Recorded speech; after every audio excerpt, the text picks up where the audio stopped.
Hi hello నమస్తే welcome to my channel. ఎలా ఉన్నారు? అందరూ బాగున్నారా? ఈరోజు వీడియో ఏంటంటే మనం యాక్చువల్గా ఫ్రిక్షన్లో ప్రాబ్లమ్స్ అన్నీ కంప్లీట్ చేస్తున్నాం కాబట్టి ఈరోజు ఫ్రిక్షన్లో మరొక మోడల్ అనమాట. సో ఎంత ఎక్కువ ప్రాబ్లమ్స్ అనేవి సాల్వ్ చేస్తే మనకి అంత ప్రాక్టీస్ ఎక్కువ అవుతుంది. అలాగే ఎగ్జామినేషన్ టైంలో మనం ఏది కన్ఫ్యూజ్ అవ్వకుండా ఉంటామని చెప్పి నేను ఎక్కువ ప్రాబ్లమ్స్ అయితే చేస్తున్నానండి. సో అది మీరు కూడా ప్రాక్టీస్ అవ్వండి. నేను ఎన్ని మోడల్స్ అయితే చెప్తున్నానో సో అవన్నీ కూడా ప్రాక్టీస్ అవ్వండి. అప్పుడు మనకి కన్ఫ్యూజన్ అనేది ఉండదన్నమాట. సో ఎగ్జామ్స్లో ఇన్ని ప్రాబ్లమ్స్ నేర్చుకోవాలా అన్నది కాకుండా మొత్తం కాన్సెప్ట్ అన్నది నేర్చుకోవాలంటే మన నెంబర్ ఆఫ్ ప్రాబ్లమ్స్ అన్నవి చేస్తేనే మనకి ఒక ప్రాబ్లమెటిక్ కాన్సెప్ట్ అన్నది మనకి గుర్తుంటుందన్నమాట. సో ఆటోమేటిక్గా వాడు ఇచ్చిన కండిషన్స్ ప్రకారం మనకి ఫార్ములాస్ అన్నీ గుర్తొచ్చేస్తాయి. సో అలా గుర్తు రావాలంటే కంపల్సరీగా మనం నెంబర్ ఆఫ్ ప్రాబ్లమ్స్ని ప్రాక్టీస్ చేయాలి. సో అలాగే ఇంకో రిక్వెస్ట్ ఏంటంటే వీడియోని చూసి వెళ్ళిపోవడం కన్నా ప్లీజ్ అండి ఒక లైక్ అయితే చేయండి. సో లైక్ చేయటం వల్ల ఏంటంటే నాకు ఎంకరేజ్ చేసిన వాళ్ళు అవుతారనమాట. సో నా నుంచి ఈ చిన్న రిక్వెస్ట్. అలాగే మన ఛానల్ని ఫస్ట్ టైం కనుక చూస్తున్నట్టయితే ప్లీజ్ అండి సబ్స్క్రైబ్ చేసుకోండి. అలాగే మీ ఫ్రెండ్స్కి ఫార్వర్డ్ చేయండి. వాళ్ళు కూడా ఈ కాన్సెప్ట్స్ అన్నిటినీ కూడా నేర్చుకొని మంచిగా హైగా స్కోర్ చేయడానికి అలాగే పాస్ అవడానికి కూడా చాలా హెల్ప్ అవుతాయి అన్నమాట ఎడ్యుకేషన్ వీడియోస్ కాబట్టి. ఓకేనా? సో ప్రాబ్లంలోకి అయితే వెళ్ళిపోదాం.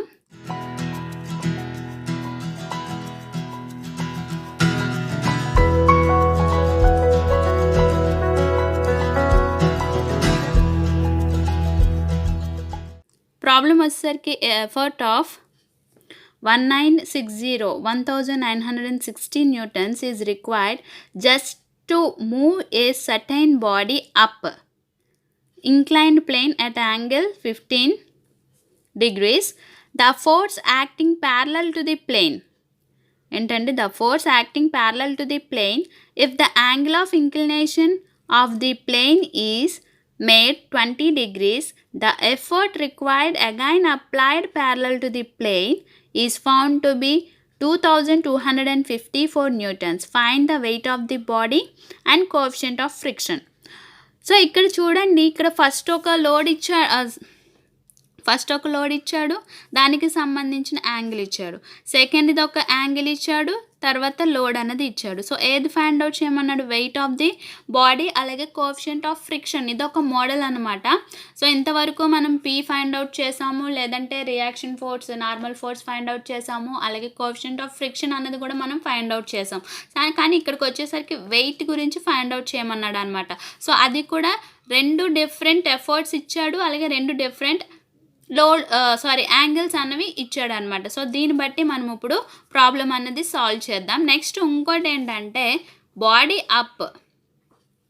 ఓకేనా? బాడీ అన్నది ఎలా మూవ్ అవుతుందండి? పైకి మూవ్ అవుతుంది. సో పైకి మూవ్ అవుతున్నప్పుడు ఫ్రిక్షన్ ఎలా యాక్ట్ అవుతుంది? కిందకి యాక్ట్ అవుతుంది. సో ప్రతి ప్రాబ్లంలో మనకి కావాల్సిన డేటా అలాగే కీ పాయింట్స్ అన్నీ కూడా ప్రాబ్లంలోనే ఇచ్చేస్తాడు. సో ప్రాబ్లంని చదివి మనం అర్థం చేసుకునే దాన్ని బట్టే మొత్తం ప్రాబ్లం సొల్యూషన్ అన్నది డిపెండ్ అయి ఉంటుంది అనమాట. ఓకేనా? సో ఫస్ట్ మనం ఏం చేయాలండి? గివెన్ డేటా అన్నది రాసుకుందాం. గివెన్ డేటాలో ఏం చేద్దాం? ఇది P1 అనుకుందాం. Okay, so force applied at 15 degrees angle that is equal to 1916 newtons. అలాగే force applied at 20 degrees 2254 newtons. ఏదేది ఫైండ్ అవుట్ చేయమన్నాడు? వెయిట్ అలాగే మ్యూ. సో ఈ రెండింటిని ఫైండ్ అవుట్ చేయాలి. సో సొల్యూషన్లోకి వద్దాం అండి. సో సొల్యూషన్లోకి ఫస్ట్ కండిషన్ తీసుకుంటే మనకి plane inclination 15. So first case అనమాట, అంటే 15 యాంగిల్. సో మనకి వెయిట్ అన్నది తెలీదు. ఓకే, ఫోర్స్ అన్నది ప్యారలల్ టు ది ప్లేన్ అన్నాడు కాబట్టి ప్యారలల్. సో ఫస్ట్ కేస్ కాబట్టి అంటే ఫస్ట్ కండిషన్లో తీసుకుంటున్నాను కాబట్టి P1. ఓకే, ఇక్కడ యాంగిల్. ఇప్పుడు మనకి ఇక్కడ చూడండి, ఇక్కడ R అలాగే W components perpendicular to the, ఇక్కడ కూడా యాంగిల్ 15, సో cos 15, అలాగే ఇక్కడ W sin 15. ఓకేనా. మూమెంట్ అన్నది మనకి మోషన్ అన్నది పైకి ఉంది కాబట్టి మనకి ఫ్రిక్షన్ అన్నది కిందకు ఉంటుంది. ఓకే, దీన్ని బట్టి ఇప్పుడు మనం ఫైండ్ అవుట్ చేయాలి. Resolving the forces along the plane, nothing but horizontal. So హారిజాంటల్లో ఏమేమి ఉన్నాయండి మనకి? Horizontal P1 friction, W sin 15, అంతే కదా. So P equal to W sin 15 plus కిందకి యాక్ట్ అవుతుంది కాబట్టి F. ఓకేనా. సో P అంటే ఎంతండి మనకి? P అంటే 1960 equal to W sin 15 plus mu R. So ఇప్పుడు మనం ఇది ఫస్ట్ ఈక్వేషన్ అనుకుందాం. ఇప్పుడు సెకండ్ ఈక్వేషన్ ఏమవుతుంది? Resolving the forces normal to the plane అంటే వెర్టికల్. సో వెర్టికల్లో అంటే మనకి ఓన్లీ ఇక్కడ చూడండి R W cos. So R equal to W cos 15. ఓకేనా. సో వాల్యూ ఎంత వచ్చిందో చూద్దాం. cos 15 equal to 0.9659 W. Okay, ఇప్పుడు R వాల్యూని మనం ఇక్కడ సబ్స్టిట్యూట్ చేసేద్దాం. అంటే ఇది ఈక్వేషన్ 2 అనుకుందాం. From equation 1 and 2, 1960 equal to sin 15 value is 0.2588 W plus mu into 0.9659 W. Okay, ఇది థర్డ్ ఈక్వేషన్ వచ్చింది మనకి. సో ఇప్పుడు మనం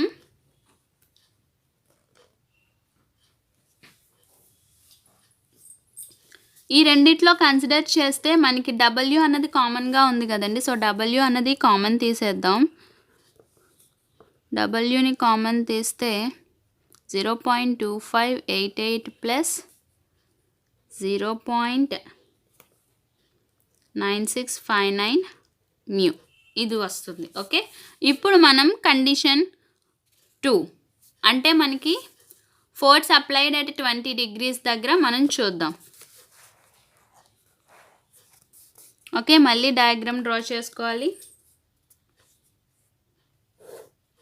సేమ్, కాకపోతే ఇక్కడ యాంగిల్ అన్నది 20 degrees వస్తుంది. ఫోర్స్ ఇక్కడ P2, next normal force W perpendicular to the plane కాబట్టి కాస్ ఇక్కడ కూడా సేమ్ యాంగిల్ 20, అలాగే ప్యారలల్ టు ది ప్లేన్ కాబట్టి W sin 20.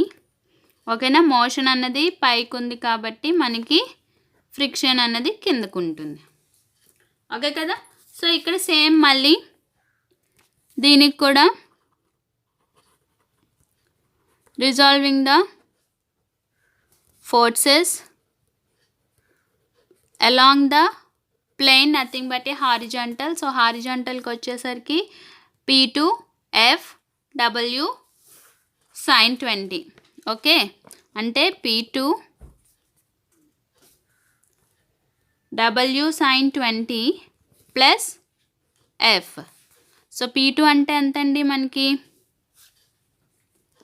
2254 equal to W sin 20. sin 20 equal to 0.3420 plus mu R. ఇది fourth equation అనుకుందాం. Okay, ఇప్పుడు fourth equation అనేది వచ్చింది. సో నెక్స్ట్ మనకి కావాల్సింది ఏంటి, resolving the forces normal to the plane అంటే వెర్టికల్. సో వెర్టికల్లో R W cos 20. So R equal to W cos 20. So cos 20 0. R equal to W into 0.9396. So ఇది మనకి ఫోర్త్ కదా, ఫిఫ్త్ ఈక్వేషన్ అనమాట. So from equation 4 and 5 నుంచి మనకి 2254 equal to 0.3420 W plus mu into R value అనేది ఇక్కడ వేసుకుంటున్నానండి, 0.9396 W. So ఇందులో నుంచి మళ్ళీ మనం ఏం చేస్తాం, డబ్ల్యూని కామన్ తీసేద్దాం. అంటే 2254 ఈక్వల్ టు డబ్ల్యూని కామన్ తీసేస్తే మనకి 0.3420 ప్లస్ 0.9396 మ్యూ అన్నది మిగులుతుంది. ఇది 6th ఈక్వేషన్ అనుకుందాం. సో ఇప్పుడు మనకి ఏం కావాలి, డబ్ల్యూ అన్నది కావాలి. సో డబ్ల్యూ అన్నది కావాలి కాబట్టి నేను ఏం చేస్తున్నానంటే ఫస్ట్ డివైడ్ ద ఈక్వేషన్స్. ఏంటండి,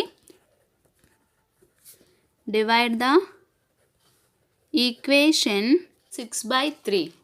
so W into 0.3420 plus 0.9396 mu equal to 2254 divided by W into 0.2588 plus 0.9659 mu equal to ఎంతండి, 1960. Okay, divided by. So divided by వచ్చినప్పుడు మనకి ఇక్కడ చూడండి డబ్ల్యూ అనేది క్యాన్సిల్ అవుతుంది. సో ఇక్కడ నేను ఈ వాల్యూని 2254 divided by 1960 that is equal to నాకు 1.15 అన్నది 0.3420 plus 0.9396 mu equal to 1.15 into 0.2588 plus 9659 mu. ఓకేనండి. సో ఇక్కడ నేను దీంతో మల్టిప్లై చేస్తున్నాను. 1.15 into 0.2588 that is equal to 0.29762 plus 1.15 into 0.9659 that is equal to 1.110785 mu. So 0.3420 plus 0.9396 mu. ఇప్పుడు ఓకేనండి. సో మ్యూ టర్మ్స్ అన్నిటినీ కూడా మనం ఒకవైపుకి న్యూమరికల్ వాల్యూస్ అన్నీ ఒకవైపుకి తీసుకొచ్చేద్దాం. న్యూ టర్మ్స్ని ఇటువైపు తీసుకొచ్చేస్తే ఇక్కడ ప్లస్ ఉంది కాబట్టి ఇటువైపుకి వెళ్తే మైనస్ అవుతుంది. ఓకేనండి. సో మైనస్ చేస్తే ఈ రెండు టర్మ్స్ని మైనస్ చేస్తే మనకి 0.171185 మ్యూ అన్నది వస్తుంది. సో న్యూమరికల్ వాల్యూస్ని మైనస్ చేస్తే అంటే 0.3420 మైనస్ 0.29762 చేస్తే మనకి 0.04438 అన్నది వస్తుంది. సో మనకి మ్యూ అన్నది కావాలి కాబట్టి 0.04438 divided by 0.171185 divided by 0.171185 that is equal to 0.259. ఓకేనండి. సో మ్యూ ఈక్వల్ టు మనకి 0.259 అన్నది వచ్చింది. Okay, that is equal to 0.26. Okay కదా. సో ఇలా అయినా ఉంచేసుకోవచ్చు, ఇలా అయినా చేసుకోవచ్చు. సో ఇప్పుడు మనం ఏది ఫైండ్ అవుట్ చేయాలి, 6 ఈక్వేషన్లో మ్యూ వాల్యూని వేసి మనం ఇప్పుడు ఏదో డబ్ల్యూ వాల్యూ అన్నది ఫైండ్ అవుట్ చేయాలి. So W equal to 0.3420 plus 0.9396 into mu value ఎంత వచ్చిందండి 0.26 that is equal to 2254. Okay, అది క్యాలిక్యులేట్ చేద్దాం. 0.3420 plus 0.9396 into 0.26. Okay, W into 0.586296 equal to 2254. So మనకి ఇక్కడ W కావాలి కాబట్టి 2254 divided by 0.586296 that is equal to 3844.47 newtons. So W equal to మనకి ఎంత వచ్చిందండి 3844.47 న్యూటన్స్. సో మనం ఫైండ్ అవుట్ చేయాలి. సో ఫస్ట్ మనం రిజల్ట్ అన్నది రాయాలి. ఓకే, రిజల్ట్లో కేస్ 1కి సంబంధించి మనం చేసాం కదా. సో అది నెక్స్ట్ మ్యూ, అలాగే మ్యూ ఎంత వచ్చిందండి 0.26, అలాగే W ఎంత వచ్చిందండి 3844.47 న్యూటన్స్. ఓకే, మ్యూకి మనకి ఎటువంటి యూనిట్స్ అన్నవి ఉండవు. ఓకేనా, అది గుర్తుపెట్టుకోండి. మళ్ళీ కంగారులో ఇక్కడ న్యూటన్స్ అని రాసేస్తారు. సో మ్యూకి యూనిట్స్ అన్నవి ఉండవు అనమాట. సో ఫ్రెండ్స్, ఇది ఈ వీడియో కనుక నచ్చినట్టయితే లైక్ చేయండి, షేర్ చేయండి. అలాగే మన ఛానల్ని ఫస్ట్ టైం కనుక చూస్తున్నట్టయితే ప్లీజ్ ఫ్రెండ్స్ సబ్స్క్రైబ్ చేసుకోండి. Thank you for watching.